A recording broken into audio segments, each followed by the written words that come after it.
2024 metų AMG GLE 53 4MATIC, 4 varomi ratai, 3 litrai varikliukas, juodas spalvikė, parduoda draudimo kompanija, tikras AMG 53, juodas spalvikė, o pamušimas yra į priekinį dalį Michelin padangos, gražus juodi diskai.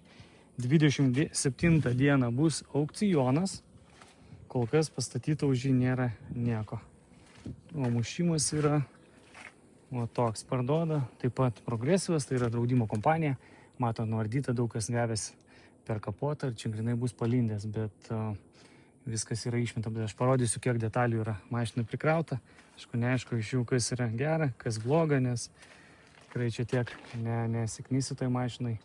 Galit pasižiūrėti loto numeriuką. Dabar pažiūrėkite į priekį.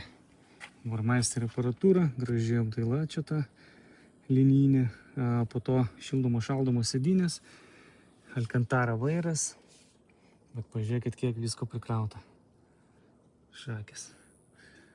Head-upas yra.